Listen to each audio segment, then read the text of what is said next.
Jane Eyre, obra de Charlotte Brontë, parte 2.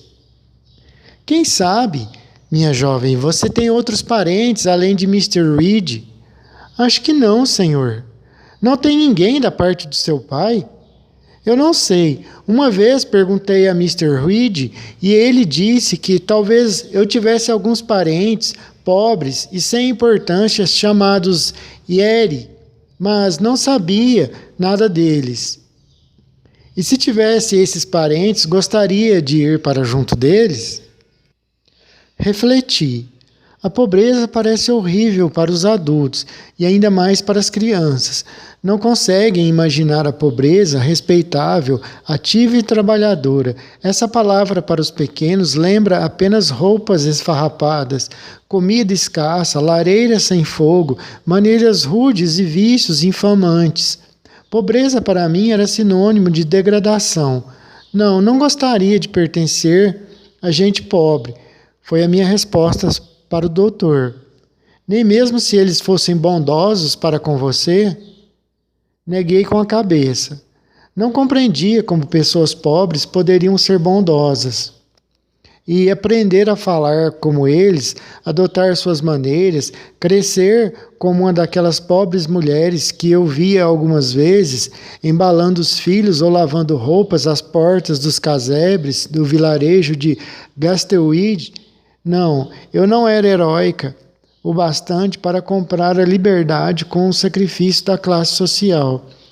Mas seus parentes são tão pobres assim? São pessoas trabalhadoras? Não sei dizer, doutor. Minha tia diz que se eu tenho alguns parentes, devem ser um bando de mendigos. Não gostaria de ser uma mendiga pelas ruas também. Gostaria de ir para a escola, filha? Refleti novamente. Eu mal sabia o que era uma escola. Bice às vezes falava disso como um lugar em que jovens damas sentavam-se nas carteiras, vestiam uniformes coloridos e deviam ser excepcionalmente gentis e corretas. John Reed odiava a escola e insultava o professor. Se John Reed odiava, a escola então deveria ser boa, pensei. Mas os gostos de John Reed não serviam de exemplo para mim. E os seus relatos, os relatos de Bice sobre a disciplina escolar, obtidos com as jovens damas de sua família, a quem serviria antes de vir para Gastewid, eram um pouco assustadores. Os detalhes de algumas conquistas alcançadas por essas mesmas jovens damas me pareciam atraentes. Ela se gabava das belas paisagens e flores que elas pintavam, das canções que cantavam e peças que representavam, das bolsinhas que teciam e dos livros franceses que eram capazes de traduzir. Quando ouvia essas coisas, me sentia impelida a fazer o mesmo. Além do mais, a escola representaria uma completa mudança. Implicava uma longa jornada, uma separação total de Gastewid e o começo de uma nova vida. Eu gostaria de ir para a escola sim, foi a conclusão audível das minhas meditações.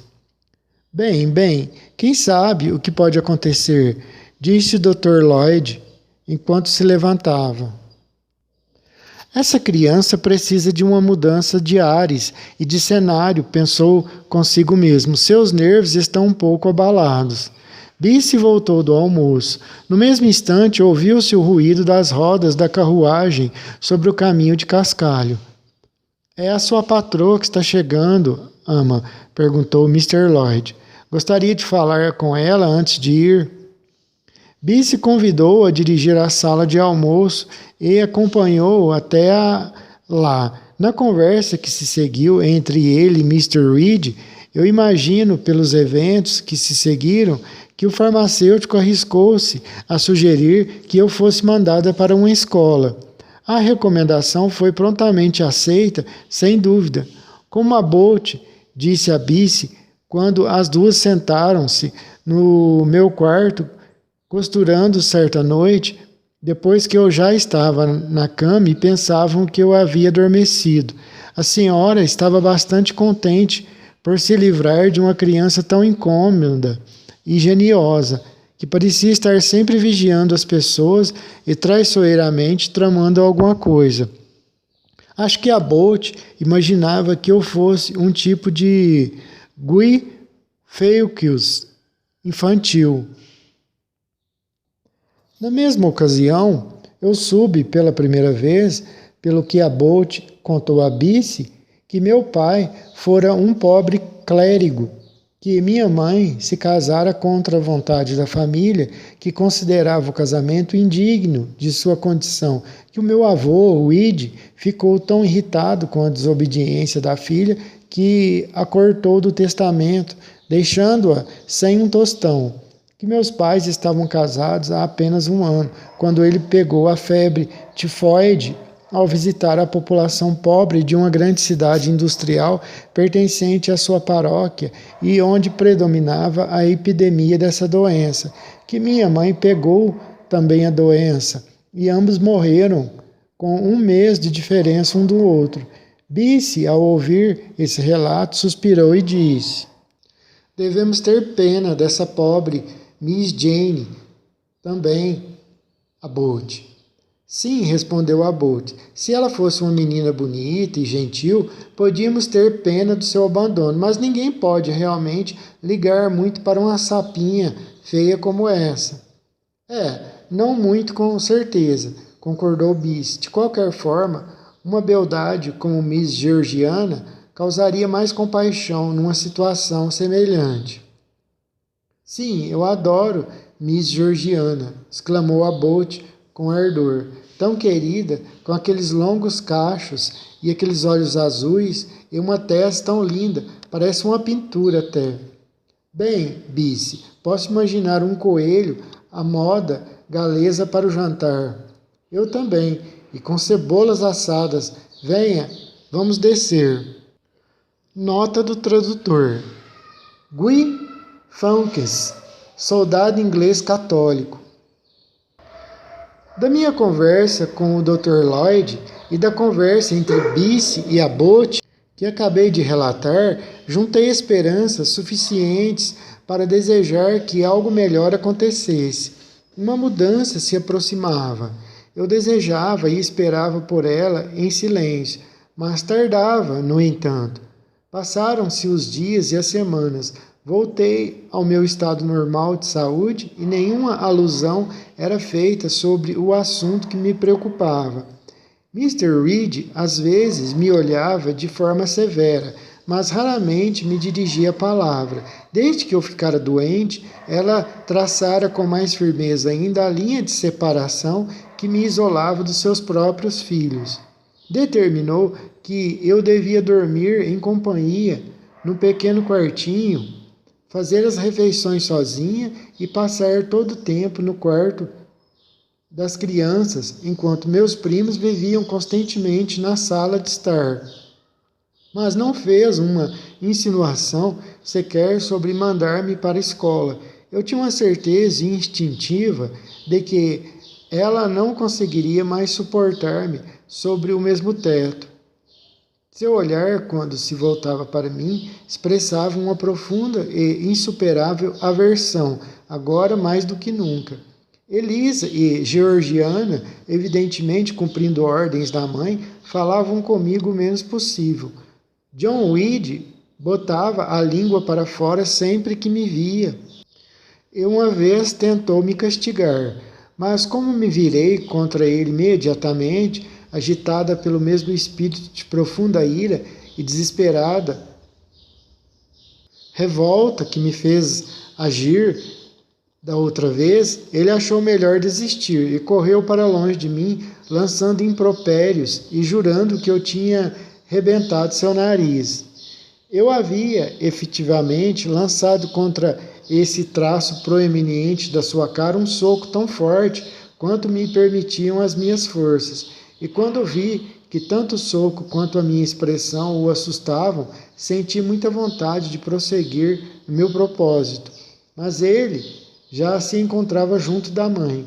Ouvi quando começou a contar-lhe que essa asquerosa Jane Eyre tinha pulado para cima dele como uma gata selvagem enlouquecida, mas foi rapidamente interrompido. Chega, não me fale dela, John. Eu já lhe disse, para não se aproximar dessa menina. Ela não é digna de nossa atenção. Não quero que nem você, nem suas irmãs se misturem com ela. Ao ouvir isso, recostado no corrimão, gritei de repente, sem pensar no que dizia. Eles é que não são dignos de conviver comigo. Eu disse. Mr. Reed era uma mulher robusta, mas, ao ouvir essa declaração estranha e audaciosa, correu agilmente, escada acima, lançou-me com um puxão para dentro do quarto das crianças e, empurrando-me contra a beirada da cama, desafiou-me a sair dali ou falar uma só palavra durante o resto do dia. O que diria o seu esposo falecido, meu verdadeiro tio Reed, se estivesse vivo? Foi a pergunta quase involuntária que fiz em minha mente. Digo quase involuntária porque parecia que as palavras saíam dos meus lábios sem que minha vontade consentisse no seu sentido. Eram coisas que saíam de dentro de mim, sobre as quais eu não tinha controle. E então falei num sussurro baixinho. O quê? Disse Mr. Reed, sem fôlego. Seus olhos cinzentos, usualmente frios, pareciam ostentar um brilho metálico. Ela largou o meu braço e me olhava fixamente, como se não soubesse se eu era uma criança ou um demônio. Eu agora estava mais para demônio. Meu tio Reed está no céu e pode ver tudo que a senhora faz comigo e tudo que a senhora pensa também. Papai e mamãe também estão no céu. Eles sabem que a senhora me deixa trancado todo dia e deixa que seus filhos, meus primos, batam em mim e quer me verem morta. Vocês todos, vocês todos. Mr. Reed recobrou o espírito, sacudiu-me violentamente, estapeou-me nas orelhas e então saiu sem dizer uma palavra. Bice ocupou o tempo com um sermão que durou 1 hora, no qual ela provava, sem sombra de dúvida, que eu era a criança mais perversa e abandonada por Deus que já se abrigara sobre um teto na face da terra. Acreditei um pouco nela, pois sentia surgir em meu peito os mais terríveis sentimentos, descontrolados e estranhos. Novembro, dezembro e a metade de janeiro passaram. O Natal e o Ano Novo foram celebrados em Gasterweed, com a habitual ceia festiva. Trocaram-se presentes, organizaram-se jantares, muitas reuniões, e eu fora, excluída de tudo, excluída das festividades, é claro, abandonada num canto. Minha parte na alegria geral consistia em testemunhar diariamente, enquanto Georgina e Elisa se preparavam, e vê-las descer à sala de jantar com seus vestidos lindos, coloridos, de musselina, faixas escarlate, os cabelos em cachos elaborados, e mais tarde ouvir lá embaixo o som do piano ou mesmo da harpa, o passar apressado do mordomo e dos lacaios, o tinido dos cristais e porcelanas, enquanto novembro, dezembro e a metade de janeiro passaram. O Natal e o Ano Novo foram celebrados em Gasterweed, com a habitual ceia festiva. Trocaram-se presentes, organizaram-se jantares e muitas reuniões. Porém, eu estava fora de tudo, excluída de todas as festividades, é claro. Minha parte na alegria geral consistia em testemunhar diariamente enquanto Georgiana e Elisa se preparavam e vê-las descer à sala de jantar com seus vestidos coloridos de musselina, faixas escarlate, os cabelos em cachos bem elaborados. E mais tarde ouvir lá embaixo o som do piano ou mesmo da harpa, o passar apressado dos mordomos e dos lacaios, o tinido dos cristais e porcelanas enquanto serviam as bebidas e comidas, o som abafado das conversas que chegavam até a mim, e quando a porta da sala se abria e fechava, eu ouvia melhor. Quando me cansava disso, Subi a escada em direção ao solitário quarto das crianças. Ali, embora triste, não me sentia tão infeliz. Para falar a verdade, não tinha a menor vontade de estar na companhia dessa gente, porque eu raramente era notada entre os demais. E se Bice fosse bondosa e compassiva, eu podia considerar a possibilidade de passar a noite calmamente com ela, ao invés de passá-la sozinha sob o formidável olhar de Mr. Reed numa sala, recapitulando.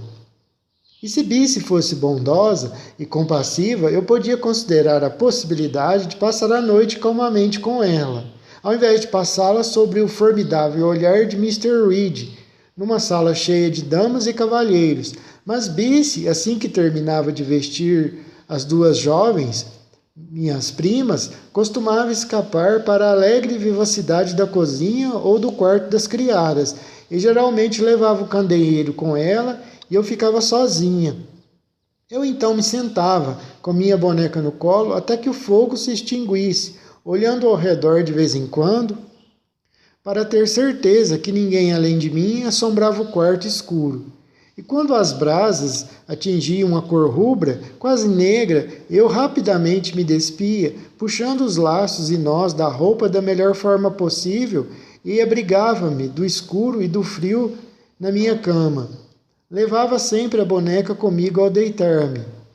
Cobria a cabeça de medo. Seres humanos devem amar alguém, e na falta de objetos de afeição mais valiosos, resolvi achar prazer em amar e acarinhar uma figurinha desbotada, desprezível como um pequeno espantalho. Hoje me espanta lembrar com que absurda sinceridade eu amava aquele pequeno brinquedo, imaginando até que fosse vivo e capaz de ter sentimentos. Não podia dormir sem que ela estivesse enrolada na minha camisola. E quando repousava ali, seguro e quentinha, eu ficava feliz, acreditando na felicidade dela. As horas se passavam lentamente enquanto eu esperava a partilha dos convidados e o som dos passos de Bice na escada. Algumas vezes ela vinha no intervalo para procurar seu dedal ou sua tesoura ou para me trazer alguma coisa para cear, um pãozinho ou um pedaço de bolo, queijo. Sentava-se então na cama, esperando que eu acabasse de comer, e quando eu terminava, ajeitava as cobertas à minha volta e me beijava enquanto dizia boa noite, Miss Jane. Quando era gentil assim, eu achava Bice o melhor, mais bonito e mais bondoso ser humano da face da terra. Desejava ardentemente que ela continuasse sempre sendo amável, agradável e amistosa, e nunca mais me desse ordens de maneira insultuosa, ou ralhasse comigo, ou me xingasse, ou exigisse coisas pouco razoáveis, como fazia com tanta frequência. Bice Lee devia ser, eu creio, uma moça de grande talento natural, pois era esperta em tudo que fazia e tinha grande habilidade nas narrativas. Ou eu assim julgava, pela impressão que me deixaram as suas histórias de criança, que ela costumava contar. Era bonita também, se minhas lembranças não me enganam. Lembro-me dela como uma jovem magra, de cabelos negros, olhos escuros, traços muito bonitos e tez clara e suave. Tinha, porém, um temperamento caprichoso e áspero, e era indiferente às ideias de justiça e de princípios. Mas, mesmo sendo assim, eu a preferia a qualquer outro ser humano em Gastleweed Hall. 15 de janeiro, por volta de 9 horas da manhã. Bice descera para o café. Meus primos ainda não haviam sido chamados pela mãe. Elisa estava colocando sua touca e o casaco de jardinagem para sair e alimentar as aves. Ela adorava isso. E adorava também vender os ovos para a governanta e guardar o dinheiro que obtinha desse jeito. Tinha uma queda pelo comércio e uma forte propensão a acumular dinheiro, demonstrada não apenas pela venda dos ovos e aves, mas pelas duras negociações que entabulava com o jardineiro quanto às mudas de flores sementes e enxertos. O empregado recebera ordens estritas de Mr. Reed de comprar de sua jovem patroa todos os produtos de seus canteiros que ela quisesse vender. E Elisa teria vendido os cabelos da cabeça se obtivesse um bom preço por eles. Quanto ao dinheiro, ela no início guardava nos cantos mais estranhos, enrolado num trapo ou embrulhado em velhos papéis. Mas como a criada de quarto descobrira alguns desses esconderijos, Elisa, com medo de vir a perder seu valioso tesouro, consentiu em confiá-lo à mãe, cobrando uma taxa de juros extorsiva, 50% ou 60%, e calculava os lucros a cada trimestre, anotando os valores num livrinho com ansiosa minúcia. Georgiana sentava-se num banco alto em frente ao espelho, penteando os cabelos e entremeando os cachos com flores artificiais e penas desbotados que encontrara estocadas numa gaveta do sótão. Eu fazia a minha cama após receber ordens estritas de Bice para arrumá-la antes que ela voltasse. Bice agora frequentemente me empregava como uma espécie de auxiliar de criada para arrumar o quarto, tirar o pó das cadeiras, etc. Depois de estender a coxa e dobrar a camisola, fui até o vão da janela para arrumar alguns livros de gravuras e os móveis da casinha de bonecas que me achavam espalhados por ali. Georgiana interrompeu-me com uma ordem abrupta para que largasse seus brinquedos, pois as minúsculas cadeiras e espelhos, os lindos pratos e copos eram propriedade dela. Então, na falta do que fazer, comecei a respirar sobre os vidros gelados decorados com flores que ornavam as janelas. Com isso, abri um espaço limpo no vidro através do qual podia olhar para os terrenos que circundavam a casa, onde tudo estava rígido e petrificado, coberto por uma camada de gelo.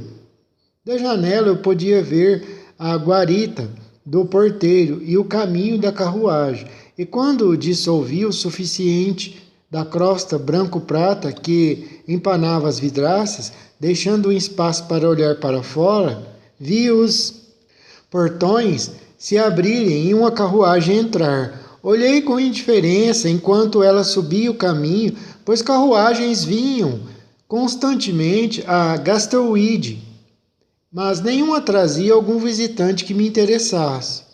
O veículo parou em frente à casa, a campainha soou com força e o visitante entrou. Como nada disso me interessasse, minha atenção logo encontrou um objetivo mais atraente num pequeno tordo faminto que começou a gorjear nos ramos nus da cerejeira encostada à parede perto do batente da janela. Os restos do meu café da manhã, pão e leite, estavam sobre a mesa. Parti um pedaço de pão em pedacinhos pequenos e estava tentando puxar o caixilho da janela para colocar as migalhas no parapeito, enquanto Bice subiu correndo as escadas e entrou no quarto. Miss Jane, tire seu avental. O que está fazendo aí? Já lavou as mãos e o rosto esta manhã? Dei mais um puxão na janela antes de responder, pois queria garantir que o passarinho pegasse os pedacinhos de pão. A vidraça cedeu e espalhei as migalhas. Algumas caíram no peitoril de pedra, outras no galho da cerejeira. Então, fechando a janela, respondi: Não, Bice. Acabei agora de tirar o pó. Criança irritante, descuidada. E o que faz aí parada? Está vermelha, como se tivesse feito alguma coisa errada. Por que estava abrindo a janela? Fui poupada do trabalho de responder, pois Bice parecia apressada demais para ouvir alguma explicação minha. Arrastou-me para o lavatório, esfregou-me as mãos e o rosto sem piedade, ainda que brevemente, com água, sabão e uma toalha áspera. Penteou-me os cabelos com uma escova velha, tirou meu avental e me apressou até o alto das escadas, mandando que descesse imediatamente. Eu estava sendo chamada na sala do almoço. Queria perguntar quem estava me chamando. Queria saber se Mr. Reed estava lá, mas Bice já tinha ido, fechando a porta do quarto às minhas costas. Desci as escadas lentamente. Por quase 3 meses não tinha sido chamada a presença de Mr. Reed. Confinada por tanto tempo ao quarto das crianças, as salas de estar e do almoço se tornaram territórios estranhos para mim, onde não me animava a entrar. Estava agora no corredor vazio, diante da porta da sala do almoço. Parei ali, tremendo de medo. Que miserável e pequena covarde eu me tornara naquela época, por conta do medo gerado pelas injustas punições que sempre recebia. Temia voltar ao quarto e temia entrar na sala. Fiquei 10 minutos nessa agitada hesitação, até que o veemente toque da sineta da sala me decidiu, eu devia entrar. Quem será que quer me ver? Perguntei a mim mesma. Torcia com as 2 mãos a pesada maçaneta da porta que, por 1 ou 2 segundos, resistiu aos meus esforços. Quem eu veria na sala, além da minha tia? Um homem ou uma mulher? A maçaneta então cedeu, a porta se abriu e eu entrei, fazendo uma mesura. Olhei para cima e vi uma coluna negra, ou pelo menos assim me pareceu à primeira vista, a figura estreita e rígida, vestida de zibelina, que parava ereta sobre o tapete. A face sinistra parecia uma máscara entalhada, colocada acima da coluna à guisa de capitel. Mr. Reed ocupava seu lugar habitual, junto à lareira, e fez-me um sinal para que me aproximasse. Cheguei mais perto e ela então me apresentou ao empedernido estranho, dizendo: Esta é a menina sobre quem lhe falei. Ele, pois se tratava de um homem, voltou lentamente a cabeça na minha direção e, depois de me examinar com seus olhos cinzentos e esquisitos, que cintilavam sob um par de espessas sobrancelhas, disse solenemente numa voz baixa: Ela é pequena. Que idade ela tem? 10 anos. Tanto assim? Foi a duvidosa resposta. Ele prolongou o exame por mais alguns minutos, então dirigiu-se a mim. Qual é o seu nome, pequenina? Jane Eyre, senhor. Quando pronunciei essas palavras, olhei para cima. Ele me parecia um sujeito bastante alto, mas naquela época eu era muito pequena. Suas feições eram graúdas e toda a sua compleição era áspera e empertigada. Bem, Jane Eyre, você é uma boa menina? Era impossível responder afirmativamente. Meu pequeno mundo professava uma opinião contrária e eu fiquei em silêncio. Mr. Reed respondeu por mim, sacudindo a cabeça de forma expressiva, e logo acrescentou: Talvez seja melhor não falar muito disso, Sr. Brocknell. Que pena ouvir tal coisa. Ela e eu devemos ter uma conversa, portanto. Abandonando sua posição de pé, instalou-se na poltrona em frente a Mr. Reed. Venha cá, ele disse. Dei uns passos sobre o tapete e ele me colocou de pé na sua frente. Que rosto impressionante tinha aquele homem, agora que podia observá-lo do mesmo nível que o meu. Que nariz enorme, que boca estranha e grande, e que dentes grandes e salientes também. Nada é pior que uma criança malcriada. Ele começou especialmente. Nada é pior que uma criança malcriada. Ele começou. Especialmente uma menina. Você sabe para onde vão os maus depois que morrem? Vão para o inferno. Foi minha pronta e convencional resposta. E que é o inferno para você? Pode me dizer? É uma cova cheia de fogo. E você gostaria de cair nessa cova cheia de fogo e ficar queimando para sempre? Não, senhor. E o que deve fazer para evitar isso? Pensei por um momento. Minha resposta, quando veio, era questionável. Acho que devo manter minha boa saúde e não morrer. E como vai manter a boa saúde? Crianças menores que você morrem todos os dias. Eu enterrei uma criancinha de 5 anos há apenas 1 ou 2 dias.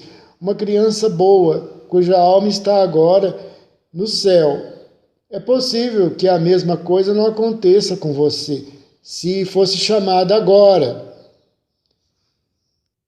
Não estando em condições de responder a sua dúvida, apenas baixei os olhos em direção aos 2 enormes pés plantados sobre o tapete e suspirei, desejando estar muito longe dali naquele momento. Olha, espero que esse suspiro seja sincero e que você se arrependa de alguma vez ter causado tantos aborrecimentos à sua bondosa tia, que é uma benfeitora sua. Bondosa, benfeitora. Que benfeitora? Pensava eu intimamente. Todos dizem que Mr. Reed é minha benfeitora. Se benfeitora é isso, deve ser uma coisa muito ruim. Você reza de manhã e à noite? Continuou o meu interrogador. Sim, senhor, rezo sempre. Você lê a Bíblia? Às vezes. Lê com prazer ou lê por ler? Gosta de ler a Bíblia? Eu gosto das Revelações e do livro de Daniel, e da Gênesis e de Samuel, e um pouco do Êxodo, e algumas partes apenas dos Reis e das Crônicas. E de Jó, e Jonas também. E os Salmos, imagino que goste deles. Não, senhor. Não? Estou chocado. Tem um menino mais novo que você que conhece 6 salmos de cor. E se lhe perguntamos o que prefere, um biscoito de gengibre, um doce para comer ou um salmo para ler, ele logo diz: os versos dos salmos que os anjos cantam. Queria ser um anjo aqui na terra. E então ele ganha 2 biscoitos como recompensa por sua piedade infantil. Talvez um doce também. Os salmos são interessantes, observei. Isso prova que você tem um coração malvado e deve rezar e pedir a Deus que mude isso, pedir perdão, que lhe dê um coração novo e limpo, que lave seu coração de pedra e lhe dê um de carne. Eu estava a ponto de perguntar de que modo aconteceria isso, trocar meu coração, quando Mr. Reed se interpôs, mandando que eu me sentasse. Resolveu então assumir ela a mesma conversa. Monsenhor Brocknildo, eu creio ter sugerido na carta que lhe escrevi 3 semanas atrás que esta menina não tem o caráter e a disposição que eu desejaria que tivesse. Se o senhor admiti-la na escola Lowood, eu ficaria muito feliz se o diretor e os professores fossem solicitados a mantê-la sob vigilância e, sobretudo, precavessem da sua pior falta, uma tendência ao fingimento. Ela é muito fingida. Falo isso na sua frente, Jane Eyre, para que não tente enganar Monsenhor Brocknews, como eu temia, como detestava Mr. Reed, como a temia, pois estava na sua natureza ferir-me cruelmente. Nunca fui feliz em sua presença. Por mais que a obedecesse rigorosamente, por mais que lutasse com vigor para agradá-la, meus esforços eram sempre rechaçados e recebia em retorno frases como essa. Tal acusação feita na frente de um estranho feriu-me no fundo do coração. Percebi vagamente que ela já estava destruindo as esperanças da nova fase de vida a que me destinara. Senti, embora não conseguisse expressar o sentimento, que ela estava semeando a aversão e o desamor pelo meu caminho futuro. Vi-me, aos olhos de Monsenhor Brocknildo, transformada numa criança astuta, ruim e nociva. O que poderia fazer para remediar essa injúria? Nada. Realmente pensei, não poderia fazer nada, enquanto lutava para reprimir um soluço e enxugar rapidamente algumas lágrimas, provas impotentes da minha angústia. O fingimento é de fato uma falta muito grave numa criança, disse o Monsenhor Brocknilson. É semelhante à falsidade, e todos os mentirosos terão sua parte no inferno, queimando no fogo e enxofre. Ela certamente deve ser vigiada, Mr. Reed. Vou falar com Miss Temple e com os professores. Eu gostaria que ela fosse educada de acordo com suas perspectivas de vida, continuou minha benfeitora, de modo a ser útil e manter-se humilde.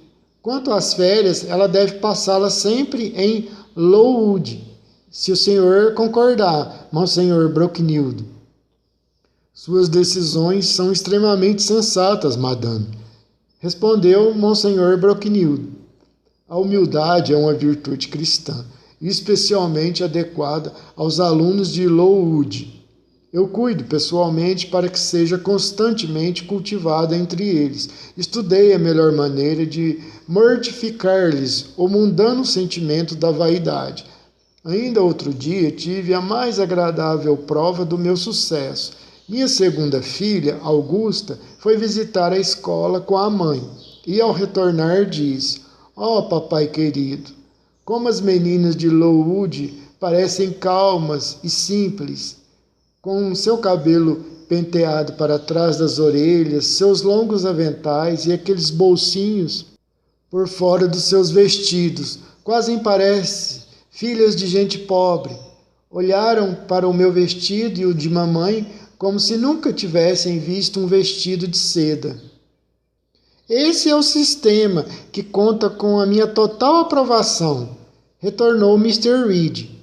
Se eu procurasse por volta de toda a Inglaterra, dificilmente encontraria um sistema que se adequasse tanto com mais perfeição a uma criança como Jane Eyre. Firmeza, meu caro Monsenhor Brocknilson. Defende a firmeza, assim, que o senhor será recompensado por Deus, com toda certeza. Obrigado, madame. A firmeza é a primeira das obrigações cristãs e é observada em tudo que se refere ao nosso estabelecimento em Lowood. Alimentação comum, frugal, vestimenta simples, acomodações modestas, hábitos ativos e árduos, essa é a ordem do dia, para a casa e os seus habitantes.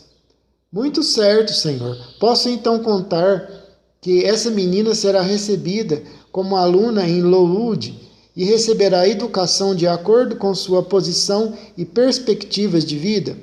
Claro, madame, pode contar. Ela será colocada na nossa estufa de seletas plantas e acredito que saberá mostrar-se grata pelo inestimável privilégio de ter sido acolhida. Vou mandá-la o mais breve possível então, Monsenhor Brocknilson. Estou ansiosa para me livrar de uma responsabilidade que está se tornando pesada demais, um fardo impossível de carregar.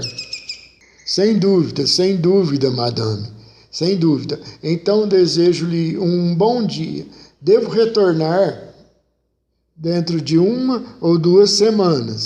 Meu bom amigo, o arquidiácono, não permitirá que eu o deixe antes disso. Mandarei informar a Miss Temple que ela deve esperar uma nova aluna, assim não haverá dificuldades. Adeus, madame, adeus. Adeus, Monsenhor Brocknilson. Dê minhas lembranças a Miss Brockhurst e a Augusta Theodore e a Lélia Christoph. Darei, madame, obrigado. Menina, aqui está um livro intitulado Guia das Crianças. Leia com muita fé, especialmente a parte que contém um relato da terrível e súbita morte de Marta G., uma criança má, adepta da falsidade e do fingimento, assim como você. Com essas palavras, Monsenhor Brocknilson colocou em minhas mãos um livrinho encadernado e, tendo chamado a carruagem, partiu. Mr. Reed e eu ficamos sozinhas. Alguns minutos se passaram em silêncio. Ela costurava enquanto eu a olhava. Nessa época, Mr. Reed devia ter por volta de 36 ou 35 anos. Era uma mulher robusta, de ombros quadrados e membros fortes. Não era alta e, apesar de robusta, não era obesa. Tinha um rosto largo e a papada desenvolvida e só